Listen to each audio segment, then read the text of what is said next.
Manchester United's plan is working under Ineos. Ruben Amorim's part to play in that is very, very clear in what players are not happy with the rotation system and which players are. More on that as well as adding more players to Manchester United squad. We are very, very close to a here we go Manchester United ready to splash out 4 million on 17-year-old wonder kid Diego Leon. It is getting ever closer as well. United have got a game tomorrow as well in the midst of all of this news right now. Information on Marcus Rashford and what has been said. Details on Leon's move. What happened with that Qatari bid? Some reports coming out tonight as well from Mike Keegan about the details of that and what wasn't said beforehand. Everything that's going on right now, including it pretty much being official that Jason Wilcox is the new director of football at Manchester United. Whoa! You rest for 1 minute here and Manchester United just come out with a barrage of news. You cannot sit still right now with Manchester United. Here on FUTV TV, we have got you covered. All of the news coming to you thick and fast. My God, I was looking at what I could fit into one show and there just isn't enough room. 170 million for 3 players to leave Manchester United. I almost forgot about that as well. Can you guess who them players are? Get into the comment section. Give me your live thoughts right now. This is what FUTV is all about. This is what we are talking about right now. Manchester United and Manchester United fans talking about what's going on with our club. Let's get right into the important stuff. And of course, first of all, I am going to get into the players and the fallout around Ruben Amorim and what has been said about the rotation system and which players we think are actually the ones that are falling by the wayside. And a big part of the plan going into the summer is this, and who is happy and who isn't. A big word from Manchester United on Marcus Rashford as well, are reported by the Daily Mirror about what he has to change if he still wants to be a United player. Players being told what they have to do, what they have to be, how they have to act to be a Manchester United player. Thank you.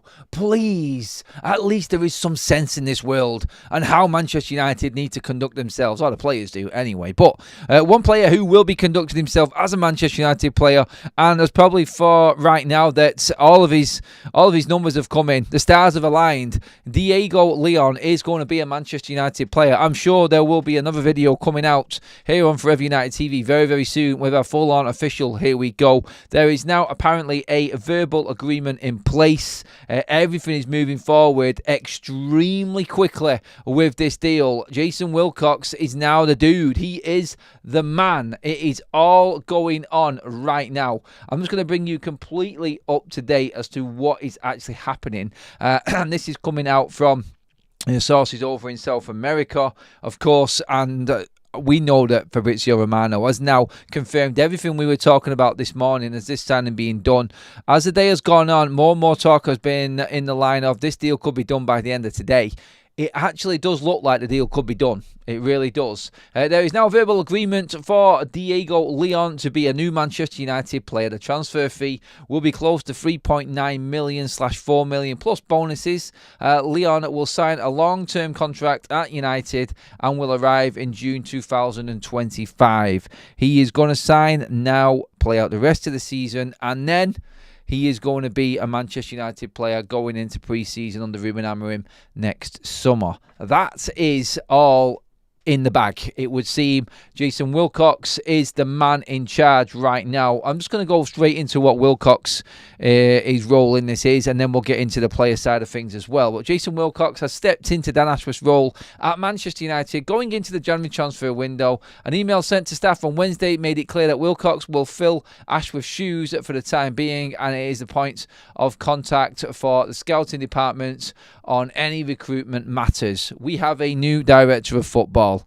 It probably is an interim. I don't know if he impresses. And everybody has been impressed with Jason Wilcox recently, then he may keep the job. That's come from Chris Wheeler, and a lot of people are reporting that right now. So that is concrete news, everybody. Jason Wilcox is Manchester United's new director of football for the time being. He is the one that's going to be dealing with all of the scouts and anything recruitment matters wise. Vivel will work under him as well and report to him. He is Manchester United's top dog now that Ashworth is out of the door. And obviously he will be liaising with Brailsford and Omar Barada as well. Like we thought was going to happen is actually happening right now. This is the role that Wilcox wanted at City. I think if he does well, he is going to jump at every opportunity to get this at Manchester United as well. I think he's the absolute perfect person to be Manchester United's director of football. I'm going to tell you why right now, because we're getting into the next bit of news, which is about Manchester United players. The majority of them being happy with the rotation system at Manchester United. But some, and this has come from Samuel Luckhurst from the MEN, I'll just read it out to you right now. The majority of Manchester United players are in favour of Ruben Amorim's rotation policies, despite murmurs of discontent from a minority of the squad. Now, straight away, you look at that. The minority now, beforehand, would have been a problem at Manchester United. Player FC, everything that was wrong with Manchester United, the culture, the drama behind the scenes, Carrington's summer camp, players doing whatever they want, that minority right now that was causing an issue is not going to. And this is where I just said Jason Wilcox coming in as director of football. Beforehand, technical director. What was he doing as technical director?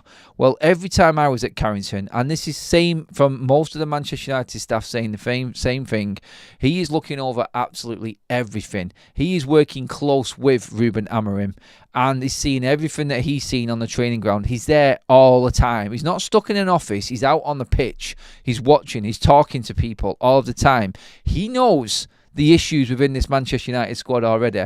He knows. And as director of football, and someone who's not going to be like Dan Ashworth and the issue that Sir Jim Ratcliffe had with him in not being cutthroat enough and not doing more than what he could to get players out, Jason Wilcox, the complete opposite. He has seen what Ashworth has failed at and been sacked for. This is the role that he wanted at Manchester United. This is the role that he had at Southampton and why he left Manchester City, because the role he thought he was going to get at City didn't come out and he ended up leaving to go Southampton. Director of football is where he wants to be. This is where his capabilities in his eyes, and I think a lot of other people's as well, and we've already talked about why Wilcox was such was held in such high regard at Southampton and how quickly he worked in building his own structure there. He is ready for this role and he will jump at this with both hands. I guarantee you there will be a shout at the end of the season where Ineos will not have to bring in a new director of football. I think Jason Wilcox wants it. I think this is why Sir Jim Ratcliffe has been confident enough in sending Dan Ashworth packing and on his way. I think this is a part of the bigger picture and a big part of Manchester United's immediate plan going into the rest of this season, especially going into January. He, according to Fabrizio Romano and all of the other reporters, journalists and journalists from over in South America, is the one that has got the Diego Leon deal done and over the line, and it has happened very, very quickly. And that relationship alongside Scout straight away tells you everything you need to know. But when it comes to United players that are here now and what he needs to do in terms of getting players out, so basically he knows what Ineos wants. He knows what Amorim wants. He knows how much money he's going to need to get the players in for what he wants and needs in this Manchester United squad. He also knows which players are not up for the job and which players are not Manchester United players going forward. I think that's very, very clear right now to everybody, and we're not even sorry to what's going on inside Manchester United and in them walls, them giant white walls that Ten Hag built of Carrington. But what you have to look at as a big, big positive in all of this is, in a crazy week for United where we've lost a director of football, hired another interim member of staff, how many times are we going to say that in one season, and got our first player in the transfer window before it's even opened, I think you look at that and go, they're still moving in a very fast direction, and this bodes well for the summer. If we're going to move this quick in getting players in and be ready for the summer, then we are going to need to be moving players out very quickly. And I think work is going on double time behind the scenes to move players on. And certain players that we didn't expect to leave Manchester United are definitely going to be leaving as well. So reality right now is it looks a bit chaotic. It is. But I still believe that there are good people in at Manchester United who will do a good job for us. Jason Wilcox is one of them, and I think he has got he's got a good grip of what is going on at United. And this is actually quite positive news. If there are some players that are not happy with Ruben Amorim's rotation system, and I solely believe that the rotation system and what he's implementing is to out certain players, figure out who is good and who is not. Only last week were we talking on this show about the video we said where this is serious on Ruben Amorim, and he compiling a list of players and a report on every single player in Manchester United's squad and what they're capable of and the value to Manchester United going forward, whether it be in transfer fee, whether it be in contributing to Manchester United's squad. Them players will all be there by the end of this month. Jason Wilcox has been side by side with Ruben Amorim throughout his time at Manchester United already, and he knows. He is savvy to everything that is going on at Manchester United right now, and I like Jason Wilcox. I like the way he operates. I like what he's done so far, and everybody's talking in the same tongue with him. Like, they're all impressed with what he's doing. And his relationship with Berardo, I think, is key to this as well. In the understanding and work together before, I think they now know, because of what happened with Dan Ashworth, what's needed at United. And this just puts pressure on them to get these players out. Therefore, the players that are not doing what Amorim wants right now, or not meeting the standards, the time is definitely up. I think this is more confidence for the fan base that big decisions that we all know that need to be made are going to be made. And that is the big difference. This time, instead of just talking about it, I think we will get action on this, and I think we will get everything that we want as a fan base. Well over 1,000 in the room already. Thank you, everybody. Make sure that you give the video a like. Well over 100 likes. Love it. Make sure you've subscribed to Forever United TV as well to keep you up to date with everything going on. I did a close, well, not so much behind the scenes, but an in-depth video on Godwill Kakonki earlier on. We're going to be doing bits of content like that as well on Forever United TV going forward. We're updating the live streams as well. We're going to be doing more on them, so stay tuned. Something's coming tomorrow that's a bit different as well. Forever changing content on the go, wherever it is, live, everywhere. You know what it's like. If you was part of it in the summer, you know what we do. And we're doing it even more this season, going into the new year as well. Big plans ahead, so be part of it. Hit that subscribe button, everybody. Make sure you like the videos and be part of the journey with us. It is all about fan opinion and what you say, and that's where I'm going right now. Into the live chats we go, everybody. Get them comments flying. Whoo! I can see Leo there just talking about Ahmad. That's coming as well soon. Ahmad's contract situation is getting very close. It's just been completely overtaken by all the news that's going on right now. But yes, get into the comments. Let me know what you're thinking regarding everything that I've just talked about. I want to know your thoughts on the squad, on Leon as well as a player. Have you seen the clips? I'm sure everybody's been catching up right now. There are clips of him all over social media about what he's like, how aggressive he is. The physicality factor in the player is probably what attracts him to Manchester United more than anything. And I think that's what Manchester United have needed a lot. He is rapid. He has bundles of energy. He can get up and down that line. We can clearly see that. Yes, it's the Premier League compared to the Paraguay Premier League. And that is your step up. That's your different level, obviously. But still, like, United have got him 4 million. And just so you know, on that Leon deal, in terms of what is actually happening with this, actually, I'm just going to bring back some more information on this. Why is Leon going to Manchester United? Why are Manchester United chasing a 17-year-old who's playing in the Paraguay League right now? A 17-year-old, yes. Why are we about to spend 4 million quid on this guy? Arsenal, Manchester City, Liverpool and Barcelona were all interested. And Jason Wilcox has got in there and got the deal done before all of them. Are you seeing this a familiar path, the cycle that's going on right now? Manchester United are going in and getting deals done. And you can argue all you want with me, and I know a few of you have already. Like, for instance, with Lenny Yoro, we only came to United because we paid more. Well, where are we? We're in a situation where we need someone to come in like Ineos and act on things and actually maybe go a little bit above and beyond to get certain players in of quality.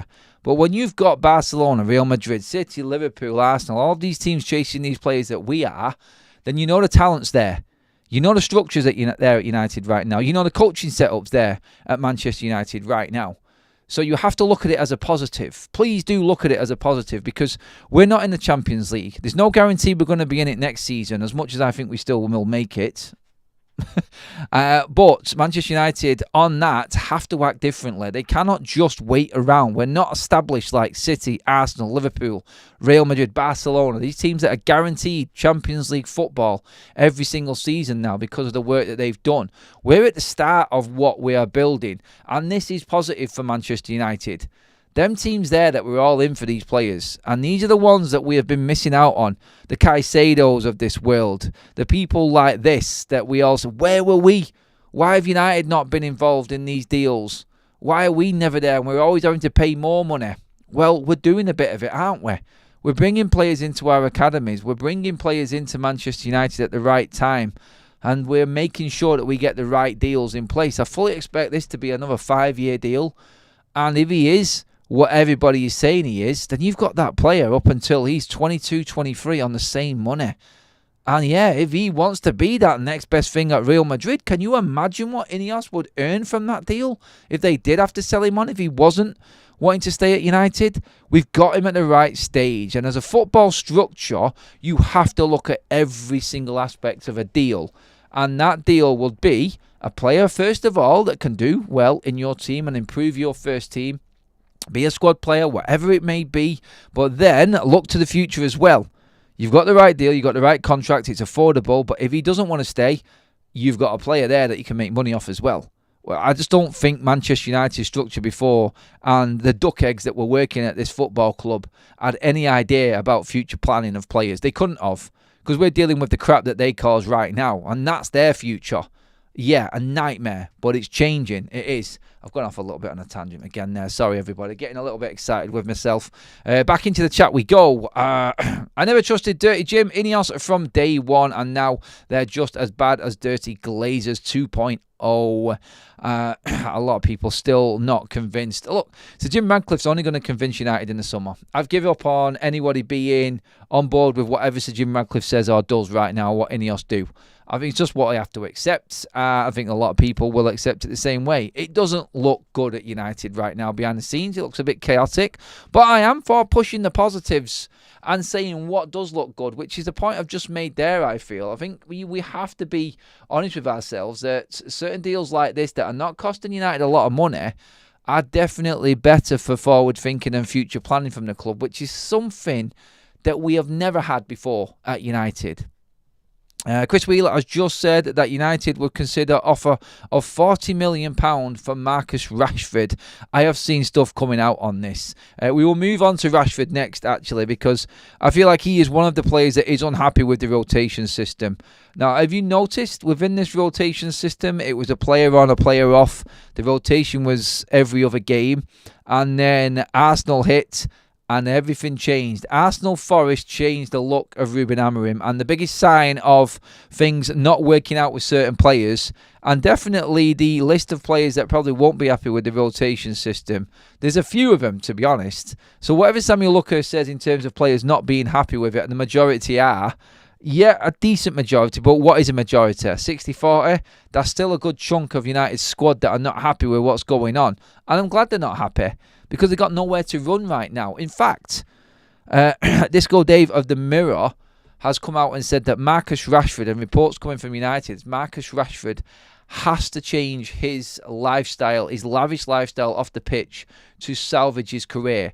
I was listening to Sky Sports earlier on. They were saying unless Marcus Rashford turns his whole season around dramatically, then he will be leaving Manchester United. Chris Wheeler, as the comments have just said there, has come out. United would consider an offer of £40 million for Marcus Rashford. Did I not just say that this morning and on previous shows? That is the man's market value right now. That alongside nearly 20-odd million, what's left of his current contract, maybe, and I think it's even more, 30-odd million I think we said, didn't we? 35 million is what's left of his contract after this season. That, plus a 40 million fee, you're taking it. You're snatching somebody's hands off. You've maxed out on Marcus Rashford at United. You made the mistake in not selling him when you should have. If you wanted max value out of him, that's gone. Deal with what we've got right now. Ineos didn't give Marcus Rashford his contract. That was given to him by Murto, Arnold and the powers that be at United before Ineos took over. There's nothing we can do about that. We can all bitch and moan about it, and I've done plenty of that myself. I'm not hiding away from that. I really don't rate him as a Man United player at the moment. I've said it before. I said it when Marcus Rashford got the news that he could have been up for sale, and we said this yesterday. You've got a month to save your career, mate, because plans are being put in place for Manchester United to sell him. So if someone comes in January and offers us 40 million for Marcus Rashford, honestly, Manchester United have then got, I think, enough money to go out and buy another striker. And there are strikers that we could get in January to change this team. I just don't think United are going to be that trigger happy to do it. I see Marcus seeing out the rest of the season, and then I see Manchester United selling him in the summer. And the pressure is on. And I know everybody comes into the chat and says to me, look, you still got to try and sell these players. Who is going to buy these players when they're on these stupid contracts? I get it. It is all there for everybody to see. And it looks impossible for us to get rid of some of these players. It really does. But still, when you look at it, when you look at everything that's happening right now behind the scenes, the pressure that's on Manchester United right now, I don't think these players are going to be given a choice. It's like, tough luck. What you had before and how easy you had it before, them days are gone. You're going to be sold this summer. It's as simple as that. If you want to stay and you want to kick up a stink and dig your heels in and listen to your agent and say you want to sit this contract out, then you rot away and your career is over right now. And as a footballer, they will not be able to handle that. I guarantee it. If Marcus Rashford wants to sit out his contract and embarrass himself, which he won't, he needs to be playing football. He needs to be in the limelight to live his lifestyle that he wants to live. And if he is not part of Manchester United's plans and is a squad player at best, he will be off. There's no way he sits on the sideline just earning that money.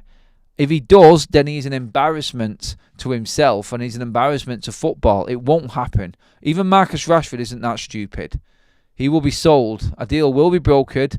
Ineos will make it very, very clear. There is no one left at Manchester United to save Marcus Rashford. Darren Fletcher isn't there going to come out and say anything to anybody. Manchester United right now under Ineos, and this is the one thing that people need to realise is Sir Jim Ratcliffe clearly does not give a toss about anyone except the people that are making big decisions and doing the business he wants. Fletcher, Van Nistelrooy, all of this happy crew that were at Manchester United, who loved the players, who did everything for the players, they're gone. There's no way out for these players anymore. Marcus Rashford hasn't got anyone to go to at Manchester United. He can go to his brother, his agent, he can go to his entourage, whoever it may be, kick up a stink. Go and do another interview for the Player Tribune if you want, Marcus. Nothing is going to change. Nothing is going to change the way that Sir Jim Ratcliffe looks at this. He's took money off Sir Alex Ferguson and his role. He's changing everything. He's charging kids 66 quid to go and watch you play football, which he cannot hold up. So, yeah, when you look at it and say there's no one going to buy it, there's no way, United will make it impossible for Marcus Rashford and his agent not to make a deal happen to leave Manchester United. They're the facts in it. Again, I've gone on completely there. I do apologise. Into the chat. Well over 200 likes. Thank you, everybody. Over 1,300 in the room with us right now. Loving it, everybody. You got Roz has come in with a super chat and said, what is your take on Nacho? I'm not sure he fits the wing back or up front in this system. Would you move him on for a bag of homegrown cash or hold on to him while you focus on moving out larger problems? He's 19. I wouldn't be getting rid of Garnacho. It's just my honest, straight-out opinion on that, you got, Ross. Thank you for the super chat. But on him, I don't think he is the problem right now. I think he will see someone like Rashford being sold, and hopefully it would sink in. If it doesn't, and he starts getting to that 2021 age, and this is still the same, then of course, I'm all there. He has to be sold. But he's still got time for me. He has come into Manchester United from the academy, and he's coming to an absolute shitstorm. Imagine his first season. He sees Ronaldo, one of the forward players, his idol, one of the greatest players to walk the planet, falling out with a manager. Carnage. Where is your head at as a young 17, 18-year-old coming into United when you see that happening? It's unsettling. You don't know if you're coming or going. Second season around, you see Manchester United star boy Marcus Rashford, off the back of a 30-goal season, completely fall off because his best mate, Jadon Sancho, has had a big fallout with the manager again. 2 more forwards who both play in your position, like Ronaldo did, being axed by Manchester United. Not so much Rashford, but the scrutiny that came under him for what happened with Sancho. You've got to take that into consideration with players like Garnacho. And a young lad coming through, he hasn't really come into Manchester United in the best circumstances. Neither has Kobbie Mainoo. It's unfair on them. I give them both another couple of years at least. I think Kobbie will be fine. But when Garnacho and talking about him, his attitude, like what Bruno said and what he said about him not being happy with how the fans are treating him, he's got a lot to learn. And he needs to learn it in his next couple of seasons at least. Otherwise, he's gone, to answer that. Bit of an elongated response to that question. Sorry about that, but you know what I'm like. I like the detail. Leon, 12 months a member. Thank you. Time to start running the tracking back. Running and tracking back. Yeah, that's not going to happen with Marcus either, is it? This is sad. Why are we treating our homegrown players like this? In a few years, you lot will be the same thing, do the same thing to Mainoo. No, we won't. Is Marcus Rashford not doing this to us? Is he not giving us the listen to this? Is he not able to take fair criticism about his game because he's a Manchester United legend in his eyes? No, it's not all about what we're saying. Look, we're paying absolute fortunes to watch garbage, underperforming players. And if he can't take the criticism, then I'm sorry, Man United is not the team for you. It's not the club for you. I don't care if he came through from the academy or not. Sometimes you have to draw the line. And let's be honest, the criticism has been fair on Marcus. What he did last season was a disgrace. An absolute disgrace. And we're never going to forget that. And before that, he was fine. Scored 30 goals. But why did it change? Something has happened, and there's a reason why all the journalists are talking the same way. Why we're hearing stories about Marcus Rashford having to change his lifestyle to survive at Manchester United. And who'd have thought, when Ten Hag's first season, when Rashford scored 30 goals, and Rashford was doing all of what he was doing in the World Cup, that we'd be talking about selling him for 40 million 2 years later. It's unthinkable. It was unthinkable, but now it's the firm reality within this fan base and with everyone at Manchester United, it would seem. It does. All right, but we do have other stuff to talk about. By the way, Barcelona, apparently, according to Gimme Sport, are interested in Marcus Rashford. Yeah, I don't know. Barca bloody loner. Yeah. There'd be one that would probably just be able to afford 40 million. My money is on PSG as always. I think even a Premier League club could take Marcus Rashford at 40 million. Honestly, I feel like he could fit in at Arsenal. He could fit in at Spurs and Chelsea. And I know what the obvious answer to that is. It's like, if it's going to work for them, why is it not working for us? Well, his time's up at United. He's not outstayed his welcome, but it's just gone sour. He's not fitting in United's side. And I think Rashford would excel in another environment. I think it would hit home harder. Because right now he knows nothing else. And sometimes you have to make that jump before you can make the leap. And Marcus Rashford jumping into another team at a decent level right now could trigger something in him to move on, and his career could flourish from there. I think that's what he needs right now. That's how I honestly look at it for him. I really do. And I think it is his last season. And the more talk that comes out, the more I'm convinced by it. But I'll just say this now. Just hear me out. And this is the last thing I'll say on Rashford tonight. Is that if he turns up now, after all of this pressure on, and starts scoring goals, a conversation will be had, and we'll have to discuss him again in the summer to really think if he has turned the corner. I just don't see it. I honestly don't see it. Anthony says in the chat, this club has inflated Rashford as a player by rewarding him with a crazy contract. Selling him is not a massive issue. We've seen Beckham, Keane, Stam, Van Nistelrooy, etc. leave. Not a problem at all. He has just been elevated to a status that he doesn't belong at. That's where we're at with it. I need to move on with all of the other news as well. And some really interesting stuff. By the way, if anything does happen with Diego Leon over the night, I will have it covered for you all, so do not worry about that. That deal is coming ever closer, and yeah, I do feel like we could get that news tonight. That's how close the deal is right now.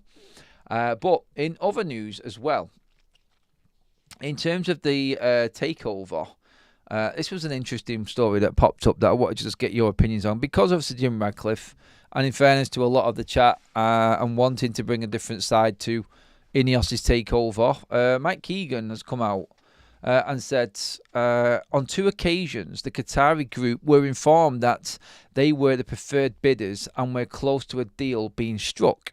So apparently 2 times. So Mike Keegan has gone into detail and done this. He's obviously done it, like I said, because Manchester United, the carnage, the circus, what's going on with Ineos, Sir Jim Radcliffe, journalists will go out and find other stories. Inevitable. And this is what Mike Keegan has done. He's gone and found out some more and spoke to people and got this information out. So on 2 occasions, deals were struck and the Qataris were told they are the preferred bidders. The last formal offer from Qatar was $5.8 billion. This was raised verbally to $6.1 billion in the last-ditch attempt to win. So Sheikh Jassim upped his bid by nearly $300 million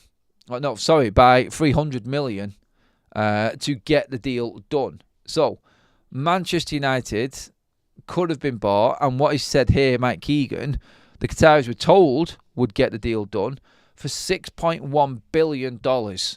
And that would have been the biggest sports enterprise sale, the most expensive sports club in the world ever. That's what that would have been, a record bid. But they turned it down because Sir Jim Radcliffe did what he did best. He got into bed with the Glazers and was a clever businessman. And I'm not saying that's bad, I'm not saying that's good, but he did whatever he had to get in at Manchester United, and now he's in. And where this news is probably something that we want to talk about, and where this news is something that we actually want to talk about, we can't really. We can moan and we can bitch and moan about what could have been, but we have to move forward. The deal is done with Sir Jim. This is long gone, and it's a story brought up by Mike Keegan because it's what could have been.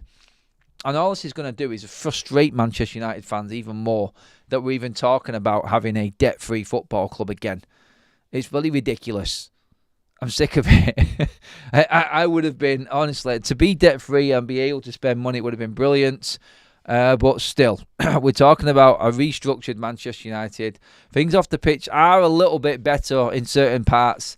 Well, this week has completely set Ineos back. I'm clear with that. And obviously, I'm not stupid enough to say that everything is brilliant under Ineos. It's not. And there is a lot of unrest within the football club. Well, we've been talking about plenty of what's going on behind the scenes at the club over the last few days.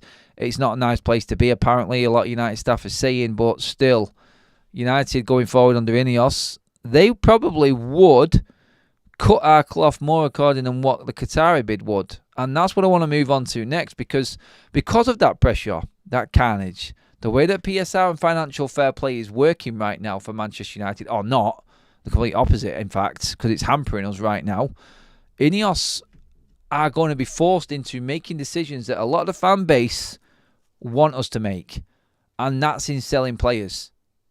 That's what I feel is the positive out of all of this. And it's like people talking and asking me in the chats, what do I think of Garnacho? Is he a good player? Should we sell Garnacho? We talked about Diogo Dalot. There is a report from United District online as well, talking about Manchester United looking to make 170 million off 3 first-team players. And these are big first-team players. We just talked about the obvious, who's Marcus Rashford. And the other 2 are Leacher and Diogo Dalot. Manchester United's valuation for them 3 together is around 170 million, apparently.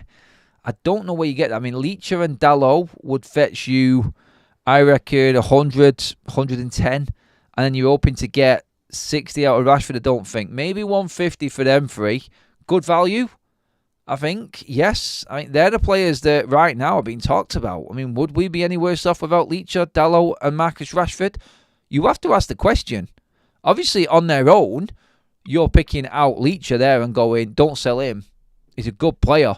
And we know what he's done for this club so far since he's been here. It's the butcher. But are we jumping onto players too much? Are we building them up too much? Could Leacher be the next Marcus Rashford? And please don't take that out of context.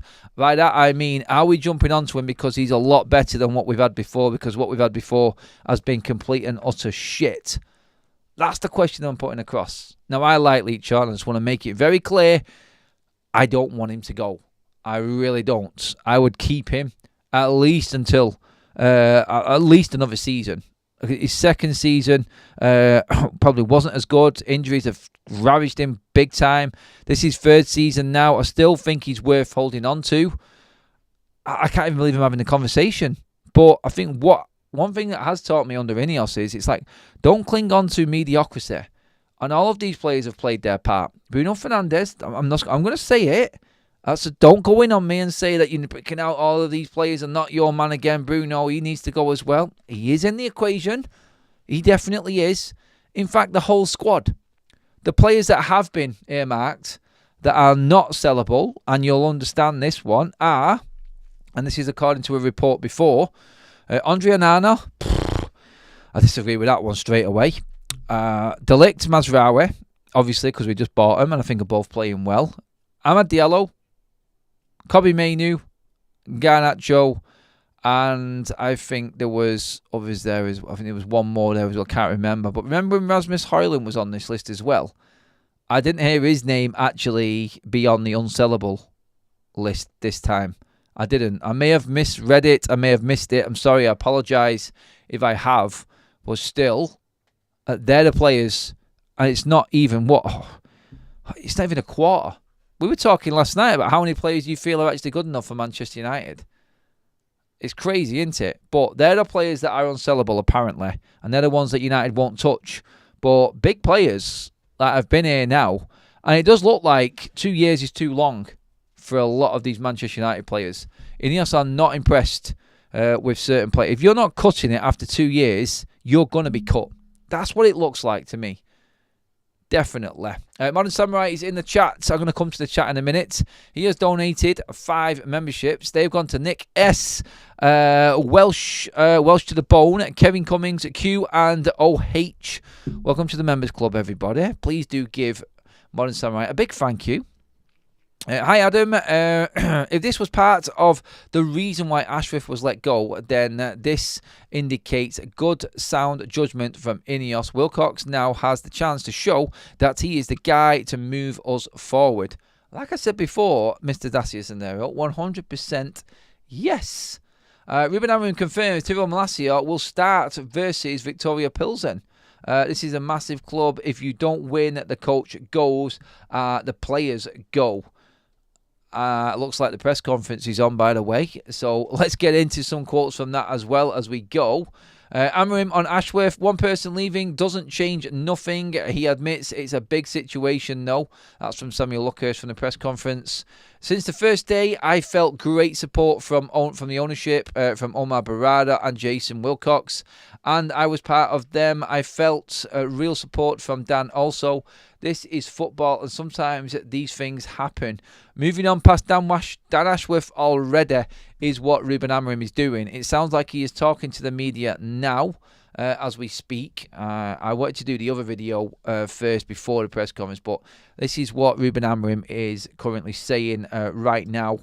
His press conference is going on, so we'll stay around for some of the quotes. Please do keep your comments coming in. We need either to sell or cut Rashi's wages. I don't think a cutting wages is happening. I think he has to be sold. Bruno and Garnacho would be a sound 60 million in total and would be an ideal spark to improve the creativity in United 1000%. Not for that price, MB creator. Not a chance in hell. Unless you're offering me 100 million for Garnacho and Bruno, it's a no deal. Them players are worth double what that price is there of yours, my friend. Unless you went 60 apiece. Garnacho is worth 50 million of anybody's money at the potential at the age he is and what he's done. Bruno Fernandes is still worth 40 million to me, 40, 50 million, even at the age. You're going to get a player there who is fit as a fiddle, who will still run for the next 3 or 4 years at a certain level. Maybe it won't be at United's level, but still, I think he is definitely going to be a player that Manchester United will continue to get the most out of, and any other club who took him would do as well. Let's see if we've got any more quotes coming through. Just reading through some more comments here. Just going through. Yeah, Ruben Amorim on Dan Ashworth. We've read that one. Tyrell Malacia will definitely start. I think we expected that. Didn't we expect that? We'll be talking about that earlier on today, that Tyrell Malacia would be in the Manchester United starting lineup. I have said a few times on here that I don't think Leacher is all he is cracked up to be. He's not terrible, but he's not a superstar. That from Louise. Do you know what, Louise? I think that's sensible talking. I do. It's keeping in the realms of expectation and reality, and like not getting too ahead of yourself. He has done good. He has been poor. Both. And I think we can say that about a lot of players. Look at Casemiro. I think he falls into the same category. There are times when Casemiro has just been an absolute world beater for United. And there are times where you're thinking, why has this guy forgot how to play football? I think he has.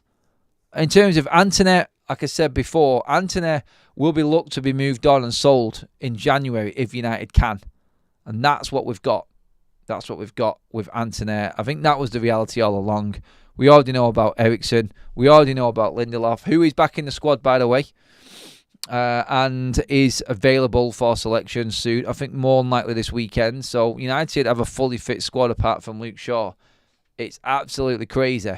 I cannot believe I'm actually saying we have a fully fit squad. We've only got one injury. United Spotlight agrees with Louise. He says, Louise, 100% right. Leacher is all right. If someone came with 40 million, sell him and try and get better. Who is better? I mean, if you sold Leacher, Diamande in from Sporting, someone like that, younger, bigger, hungrier, better in the air. I don't know. I think Leacher's hungry. Again, it's the profile that Ruben Amorim wants. If he doesn't like Leacher, if he doesn't want him, he doesn't fit what he wants, then we have to back him and move him on. It's as simple as that. We cannot be sentimental FC anymore.